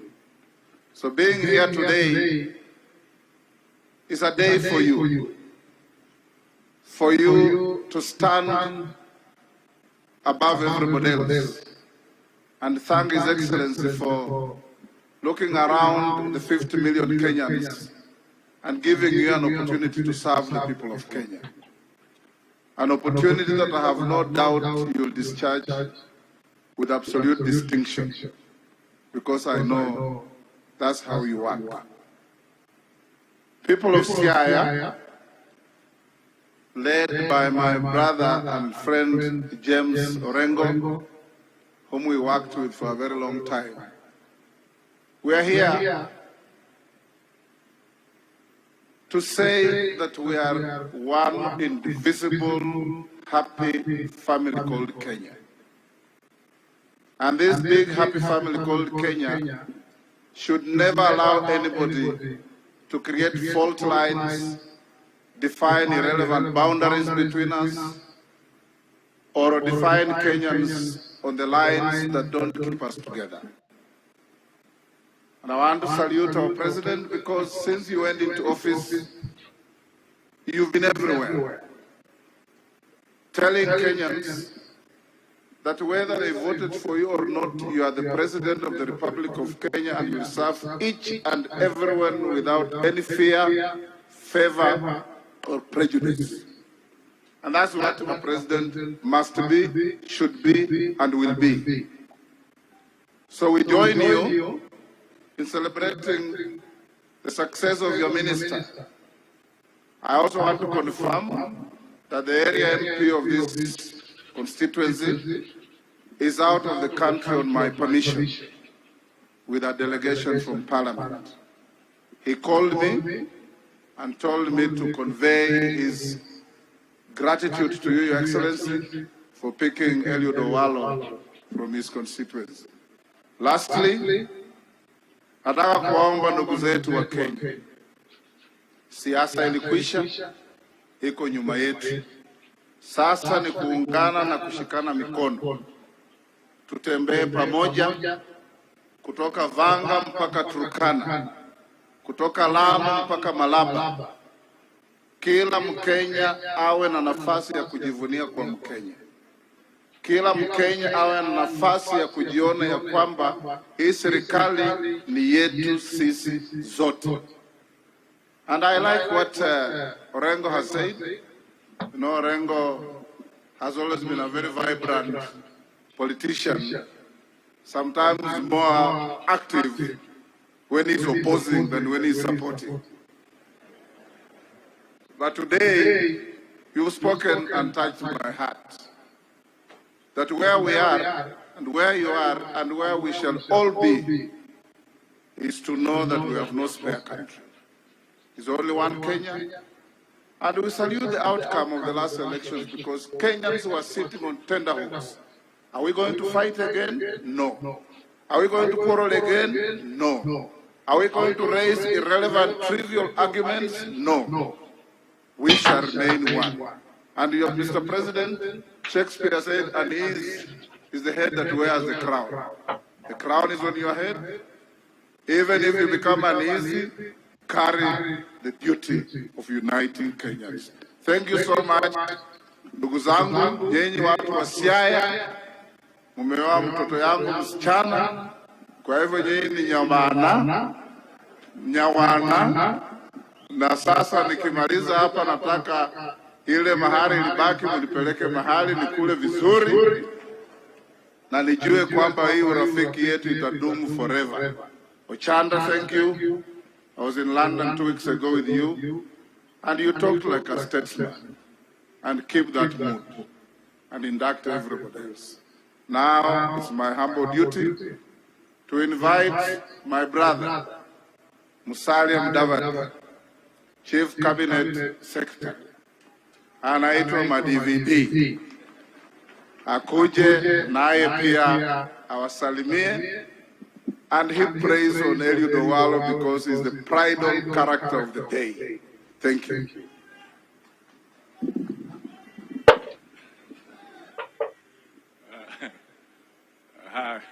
Hi, asante. Your Excellency, the President of the Republic of Kenya, the Deputy President, Rigathi Gachagua, our host, Eliud Owalo, and your family, Governor Orengo, and the entire leadership of this region, the leadership of the church, ladies and gentlemen, hamjambo. Mirembe muno, mubebaramu. Asante sana. I'm a neighbor. Na hiyo ni lugha moja. Your Excellency, my first remark is to say I stand here to congratulate Eliud Owalo for receiving your appointment and your honor to become a cabinet secretary. When we were in Nairobi campaigning for Owalo in Kibera, we kept on saying, liwe liwalo ni Owalo. Leo, liwe liwalo ni siku ya Owalo. We are here to celebrate this glorious occasion and the honor that has been bestowed on you by the President. I will just make one other small remark to affirm what has been said here by the Speaker, and indeed when the President was leading a retreat of his government in Nanyuki, he stated very clearly, and the instructions are very strict, firm, that we have to serve all the 47 counties of this country in equal measure. Whether the leadership of a county is from a different political party, that is irrelevant as long as you are serving in his government. We must serve all Kenyans and make sure that they all benefit from the resources that we all harness as a nation through the taxpayers. That is what we shall do, that is what we intend to do, and that is what we must do because it is the right thing to do now and always. Kwa hivyo tuko hapa kusema tutasimama pamoja, tushirikiane. Your Excellency, Owalo is a good man. and I'm sure you know it. We look forward to working with you. Let us ensure that we help the President deliver on his mandate. That is what we intend to do, and to unite the country and to work together. I want to assure you that we are not going to entertain a vindictive process. That is another very strict message we got from the President, that this government should not have a foundation of vendetta, but unifying the people of Kenya. So that is why we are saying, kazi iendelee. And to be honest, I must say, I'm so happy to see Miguna here. It's good to see you. Asante sana. So it's now my humble duty and pleasure to invite the Deputy President. Asante sana. Our Prime Cabinet Secretary, who is also known as Mr. Earthquake. Your Excellency, the President of the Republic of Kenya, Kanisa, CS wetu Eliud Owalo and your family, waziri ambayo wamefika na makatibu na wale wote ambayo wamefika sherehe ya leo, hamjambo. Hamjambo tena. God is good and all the time. Asanteni sana. Tumeshukuru sana kufika katika hii ibada ya shukrani, tukisherehekea ushindi mkubwa wa huyu ndugu wetu Eliud Owalo. Your Excellency, we are here to celebrate the appointment of Eliud Owalo to your government to assist you in the economic transformation of our republic and to give a contribution in the service to humanity and mankind. Your Excellency, I met Eliud Owalo way back in 1992 and have closely followed his journey and path to leadership.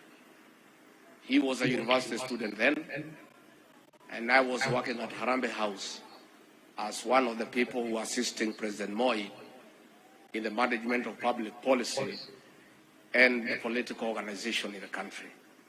And Eliud Owalo approached me and said that he wanted to meet President Moi to share with him political strategies of how he could win some votes in this difficult region then, as it is now.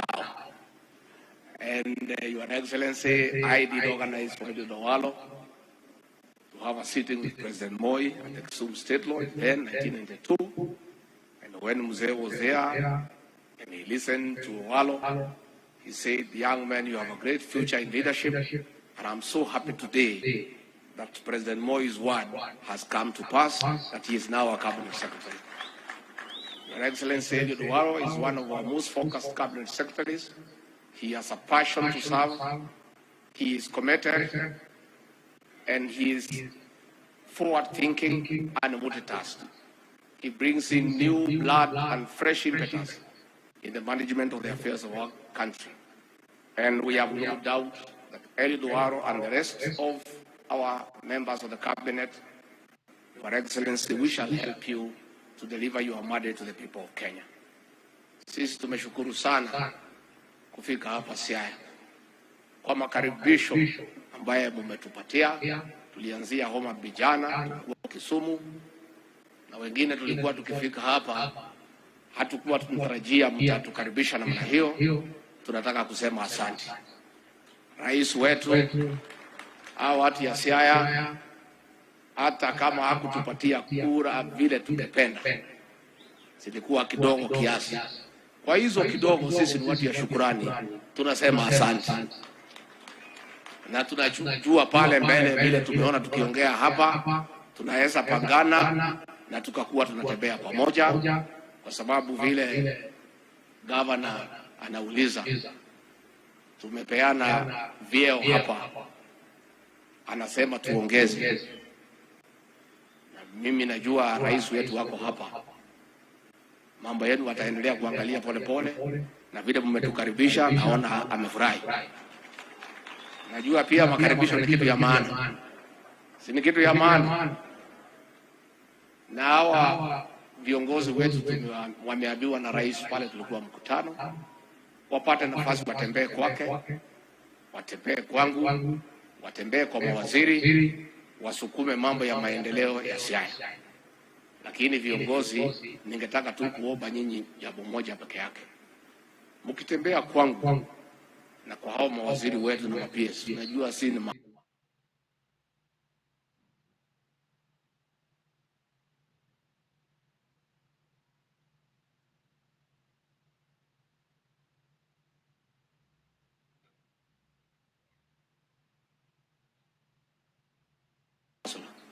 tafadhali mpunguze Kiingereza.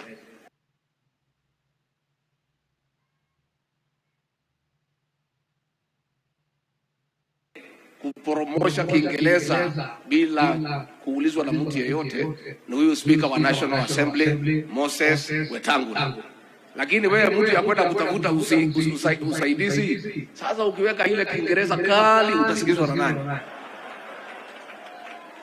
Sasa kwa hivyo, Your Excellency, ningetaka chukue nafasi hii wakaaji wa hapa katika kaunti yetu ya Migori, Homa Bay, Siaya, Kisumu, nionyeshe nyinyi viongozi, kwa sababu rais anapenda nyinyi. Hata kama kumpa yeye kura vile alitaka, angali anapenda nyinyi. Na ameonyesha. Uja hapa kwanza huyu CS Owalo. Huyu sasa. Najua sasa hii kazi ya information na ICT ilitaka mtu amekula samaki sawasawa na akili iko hali ya juu. Sasa rais akiangalia pale mtu yuko akili ya juu, akaona imetoka wapi? Hapa Siaya. Mumefurahia? Wapi makofi kwa rais wetu? Kutoka hapo tumeingia mambo ya usalama na utawala. Ile Oburu Odinga alikuwa anaita system. Simulisikia Oburu akisema ati mambo ya system. Sasa rais huyu wetu, hata sisi tulikuwa na shida kidogo, watu ya Mount Kenya na wakale pale, ile kiti ambaye ndio yenyewe wa serikali, ile ya ndani kabisa, ile ya kupanga maneno na kupima na kuweka darubini, kuweka kabiro na kuangalia Kenya vile naenda na kukaa na rais karibu, anataka tukupeana pande hii. Kulikuwa na shida kidogo, lakini akasema hii watu ya Nyanza bahari tunapitana nao ni kura peke yake, mambo ingine wako sawa. So kiti ya PS wa Interior na National Administration ni ya huyu mtoto wenu Raymond.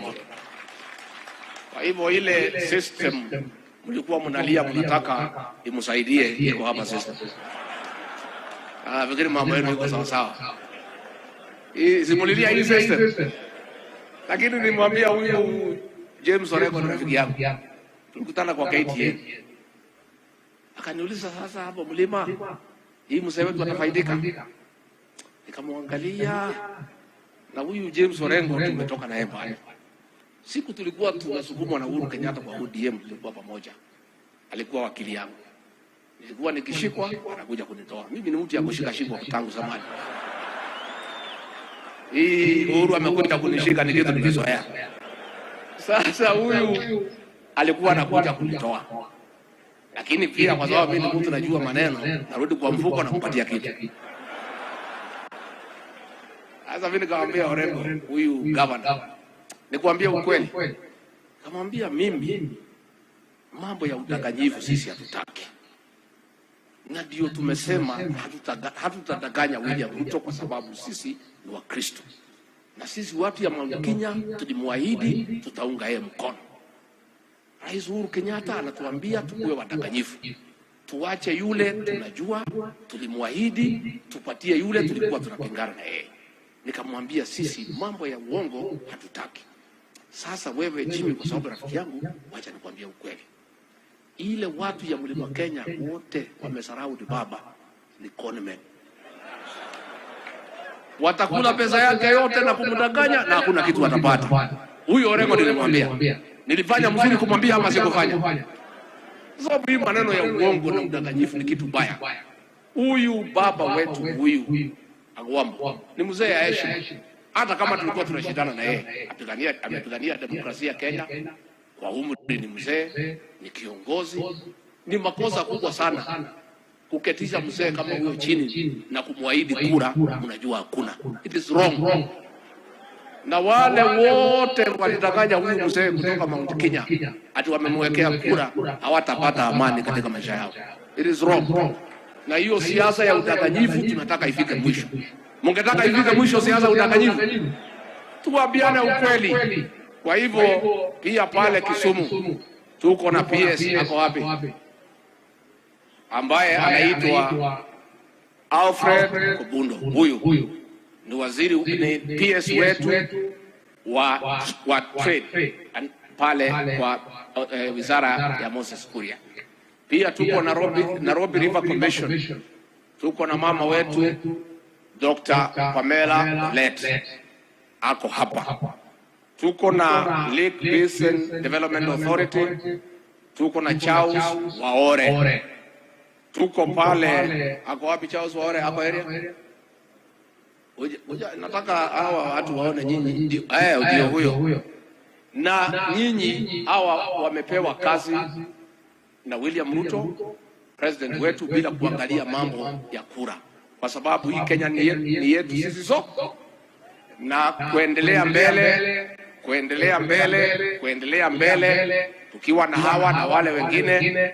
President wetu ataendelea kuleta nyinyi kwa serikali, mkuwe ndani na pale mwisho mkitaka ziongezeke tutakuwa na mingi zaidi. Pia katika ofisi yangu najua watu wengine, na huyu gavana wetu Marengo kwa sababu ni rafiki yangu, mimi nakuomba ukiona vijana wananipigia kelele, wewe unitetee. Hapana support hawa. Unajua hivi vijana wanatafuta relevance waliko kwa magazeti. Sasa hapa kwa James Orengo, huyu gavana, chief of staff wa ofisi yangu, yule ambaye anasimamia mambo yote katika ofisi ya naibu wa rais, mwenye kusema bila yeye kuweka kidole huwezi fika kwangu, bila yeye kupitisha huwezi. Maneno yote tumepatia huyu mtoto wenu, anaitwa George Ngonga Makigoe wa hapa Game. Sasa nyinyi mnaona mimi nimeweka ile mtu nimeamini ni mtu ya Siaya. President bosi yangu ameweka huyu. Muko mbele kama mfuko ya shati. Asante, kaeni chini. Kwa hivyo mimi nataka niseme Your Excellency, tumefurahi sana na tutafanya kazi na hao viongozi na watu ya Siaya na Kenya nzima. Na sisi mambo ya siasa imeisha, kazi yetu ni maendeleo, na tutakuja hapa tena na tena. Mnataka tukuje tena? Mtatukaribisha? Mmetupakia samaki hapa hakuna? Iko samaki? Ama mnataka tulale hapa? Tulale? Mimi nilale hapa? Mtapanga vile mtalala? Mumepanga namna gani?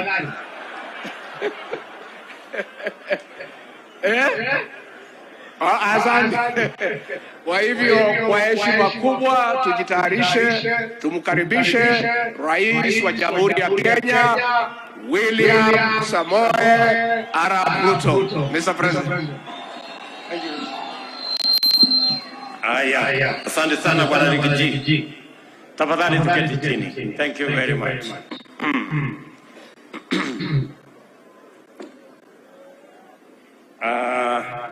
Naona kuna watu wengi huko nyuma sana. Nyinyi mnaona maneno huko?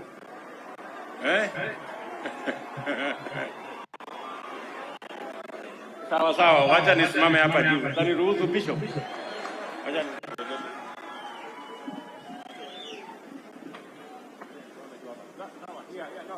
hapa ni sawa Bishop. Hapa ni sawa. Naona wananchi wengi huko nyuma. Basi baba wetu askofu na viongozi wote wa kanisa, Bwana Deputy President, magavana mlio hapa, mawaziri wetu, speaker wetu wa National Assembly, Bwana Moses Wetangula, our Prime Cabinet Secretary, Speaker wetu wa kaunti ya hapa Siaya, wabunge wa kaunti, ndugu wananchi, rafiki yangu Owalo na mke wako na familia yako, na wananchi wote wa Siaya na Kenya, hamjambo. Amoso ujadurua. Jadurua unchi. Jadurua umor. Bwana Yesu asifiwe. Basi, mimi kwanza nataka niwashukuru sana kwa kutukaribisha hapa Siaya, hapa Rarieda kwa ndugu yetu Mheshimiwa Eliud Owalo. Nawashukuru tena kwa sababu tulikubaliana sote kama Wakenya katika uchaguzi uliokamilika. Tulikubaliana mambo mawili ya muhimu, na tumeweka historia mpya kama Wakenya ya kwamba tutafanya uchaguzi bila ukabila na bila fujo. Na mimi nataka niwashukuru watu wa hapa Rarieda, Siaya na Kenya kwa sababu sote tulienda kwenye uchaguzi, tukachagua MCAs, tukachagua wabunge, tukachagua masenators, tukachagua magovernors, mkanichagua na huyu deputy wangu, na sisi wote tumekubaliana tunaenda mbele kama watu wa taifa la Kenya bila ya ugomvi na bila ya ukabila. Mimi nataka niwahakikishie ndugu zangu watu wa Siaya na watu wa hapa Nyanza na watu wa Kenya ya kwamba mimi nitahakikisha ya kwamba katika foundation hiyo Wakenya wenyewe wameweka kwamba hawataki ukabila katika siasa zetu, hawataki ubaguzi katika siasa zetu, na hawataki chuki kwa siasa zetu. Mimi nawahakikishia niko tayari kufanya kazi na viongozi wote, kutoka wale MCAs wamechaguliwa Kenya mzima, wabunge wote wamechaguliwa Kenya mzima, masenators, magovernors, sote tutafanya kazi kama ndugu moja wa taifa moja, taifa la Kenya. Leo tumefika hapa kwa sababu ya kutoa shukrani zetu kwa Mwenyezi Mungu kwa kumpa huyu Eliud Owalo rafiki yetu nafasi ya kuwa mfanyikazi wa taifa la Kenya kama waziri. Pongezi my friend Eliud Owalo. Mimi na huyu Eliud Owalo, yeye alikuja kwangu akaniambia, Bwana Deputy President, I want to work with you. Na wakati huo nilishangaa sana, kidogo nikarudi nyuma nikasema, you know, it's not common. Sasa nikafikiria kidogo, watu wakaniambia ati Owalo anataka kufanya kazi na wewe. Unajua huyo Owalo alikuwa presidential campaign manager wa Raila Odinga. Sasa wewe huyu mtu pengine ametumwa. Lakini kwa sababu ya kuamini ya kwamba kila Mkenya anafaa kupata nafasi ya kushirikiana na Wakenya wenzake, that is why today, after working with Eliud Owalo for the last 2 years, today he has the confidence to serve as a cabinet secretary of the Republic of Kenya. My good brother Eliud Owalo, congratulations for your appointment, and I look forward to working with you and your colleagues in cabinet to serve the people of the great Republic of Kenya. Jameni, tumpigie huyo Eliud Owalo makofi jameni. Pongezi my friend. Congratulations. Mimi pia nataka niwaambie ndugu zetu wote wale tulishindana na wao ya kwamba mambo ya mashindano na uchaguzi tumekamilisha. Kama wewe ni MCA, ujue ya kwamba ward ambaye unawakilisha, wale walikupigia kura, wale hawakupigia kura, sasa ni watu wako wa ward yako, uwatumikie. Vile vile wabunge ni hivyo hivyo, maseneta ni hivyo hivyo, women rep ni hivyo hivyo, magavana ni hivyo hivyo, na hata na mimi nasema ya kwamba wale walitupigia kura na wale hawakutupigia kura ni wananchi wa taifa letu la Kenya, na tutawatumikia bila ubaguzi, kwa sababu nyinyi mnalipa ushuru na nyinyi ni wa Kenya. Tunaelewana jameni? Mimi nataka niwaambie wa Kenya, hakuna mtu ati amepiga kura vibaya. Kila mtu amepiga kura vile ameamua, kwa sababu sisi ni nchi ya demokrasia. Wakenya wamefanya kazi yao, wametupatia nafasi ya uongozi katika vyama tofauti tofauti. Leo tuko hapa, tumechaguliwa from different formations. Lakini ile kazi imebaki, wananchi wamemaliza yao, wametupigia kura. Kazi imebaki ni ile ahadi tulipatia hawa wananchi ya kuwafanyia kazi. Na mimi nawauliza viongozi wote kutoka kiwango cha chini kama MCA mpaka magavana, wabunge, maseneta na sisi wote tuungane ili tuweze kutekeleza majukumu yetu ya uongozi na kubadilisha taifa letu kupitia kwa mipango na miradi ya maendeleo, ndio tuweze kuwa na taifa ambayo Wakenya watajivunia na Wakenya wote waweze kupata maisha yao kubadilika kwa sababu ya uongozi wetu. And I want to commit to all the leaders that we are going to work together for the benefit of the people of the Republic of Kenya without any manner of discrimination, because we live in one nation. Mimi vile vile nataka niwashukuru sana. Leo asubuhi nilipata nafasi ya kuongea na viongozi wa hapa Siaya kwa sababu ya mambo ya maendeleo ya hapa Siaya. Na mimi nataka mjue hivi, watu wa Siaya, nataka mnisikize vizuri. Hakuna mpango itapangwa katika taifa letu la Kenya ambayo itabagua sehemu yoyote ya Kenya. I have been here.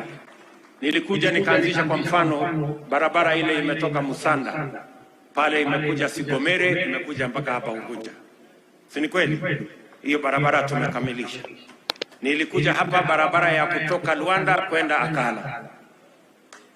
Hapa tulianza barabara ya kutoka Kombewa kwenda mpaka Asembo Bay. Hiyo barabara hata ingawaje iko na matatizo, na wahakikishia tutatengeneza, tutaikamilisha. Barabara ya kutoka Kodiaga, si ndio, mpaka Onyinyori. Hiyo barabara vile vile hata ingawaje iko na matatizo kidogo, hiyo barabara lazima tuikamilishe, na tulianzisha pale nyuma. Orengo amesema anataka kujua mimi nilikuwa nafanya kazi gani hapa mbeleni.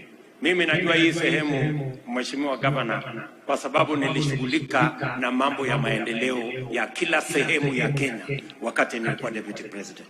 And I will continue to make sure that every part of Kenya is not left out as we plan the development of our nation. Mimi vile nataka niwahakikishie ya kwamba zile barabara zingine ambazo mnazihitaji, kuna barabara tumesema tumekubaliana tunaanzisha kutoka Bondo mpaka kwenda Liunda. Hiyo barabara lazima tuikamilishe na lazima tuijenge. Barabara ambayo itaenda mpaka hata kwa James Orengo kule Barobere.